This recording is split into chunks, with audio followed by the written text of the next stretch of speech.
লোকগীত কৰ্মশালা সামৰণি অনুষ্ঠান মাজবাট বিধানসভা সমষ্টিৰ অন্তৰ্গত লামাবাৰী মধ্য ইংৰাজী বিদ্যালয়ত ৭ জুলাইৰ পৰা ২১ জুলাই তাৰিখলৈ গ্ৰীষ্মকালীন লোকগীতৰ কৰ্মশালা অনুষ্ঠিত কৰে। আজি সামৰণি অনুষ্ঠান কৰুণাকান্ত হুজুৰীৰ সভাপতিত্বত অনুষ্ঠিত হয়।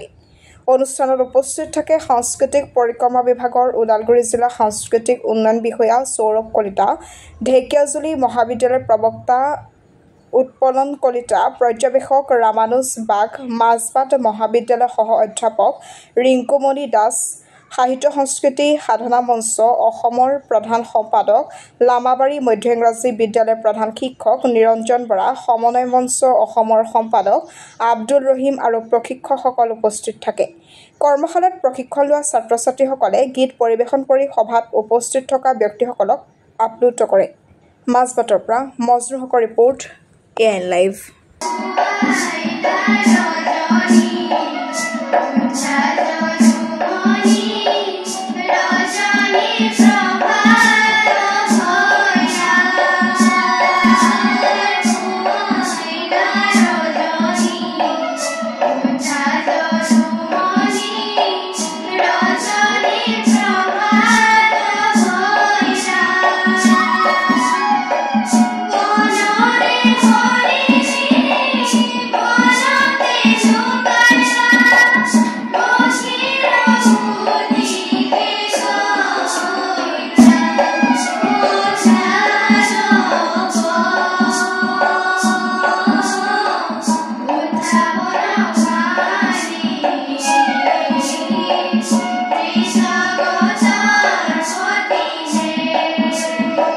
লোকগীত বুলি ক'লে এইটো আচলতে লোক সংস্কৃতিৰ এটা ফোক কালচাৰ, লোক সংস্কৃতিৰ এটা অংগ।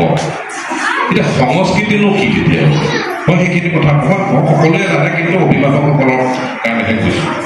সংস্কৃতি হ'ল আমি যিটো জীৱনচৰ্যা, আমি জীৱনশৈলী যিটো আমি পালন কৰোঁ, সেয়ে হ'ল সংস্কৃতি। তাৰ লগত কিন্তু কেইটামান চৰ্ত আছে।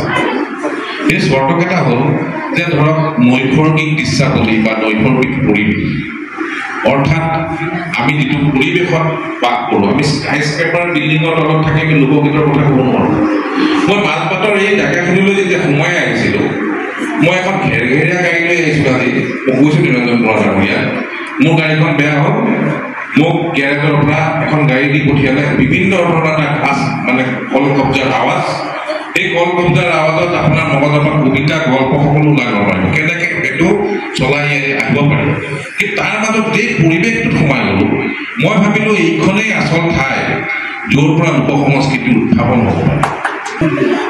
অসম চৰকাৰৰ সাংস্কৃতিক পৰিক্ৰমা বিভাগে বছৰত এবাৰে পাতে এইটো গ্ৰীষ্মকালীন এইটো কৰ্মশালা। এটা LSC দুটাকৈ পাতে এইটো প্ৰগ্ৰেম। আমাৰ ওদালগুৰি ডিষ্ট্ৰিক্টত 4টা LSCৰ 8টা প্ৰগ্ৰেম, আৰু তাৰে এটা প্ৰগ্ৰেম ইয়াতে অৰ্গেনাইজ কৰা হৈছে লামাবাৰী মধ্য ইংৰাজী বিদ্যালয়, আৰু অৰ্গেনাইজ কৰিছে সমন্বয় মঞ্চ আৰু সাহিত্য সংস্কৃতি সাধনা মঞ্চ। তেওঁলোকক বহুত বহুত ধন্যবাদ জনাইছোঁ।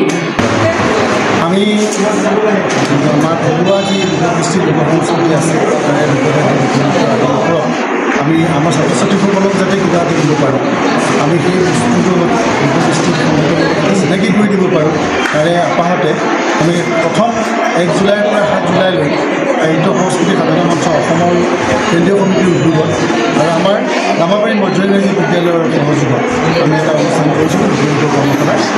আৰু 7 তাৰিখৰ পৰা 21 তাৰিখলৈকে আজিলৈকে আমাৰ অসম চৰকাৰৰ যি সাংস্কৃতিক সঞ্চালকালয় আছে, তেওঁলোকৰ অধীনস্থ ওদালগুৰি জিলা সাংস্কৃতিক পৰিক্ৰমা বিভাগৰ উদ্যোগত আৰু সমন্বয় মঞ্চৰ পৰ্যন্ত এই 15 দিনীয়া যি কৰ্মশালা, সৰ্বমুঠ আমাৰ 21 দিনীয়া কৰ্মশালা।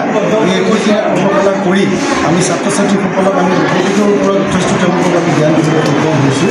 আৰু এইটো ক্ষেত্ৰত আমাৰ যিসকল প্ৰশিক্ষক আহিছে, প্ৰশিক্ষকসকলৰ লগত বাদ্যযন্ত্ৰীসকল সকলোৱে মই নিজেও লগতে মিলি যিখিনি পাৰোঁ তেওঁলোকক দিছোঁ।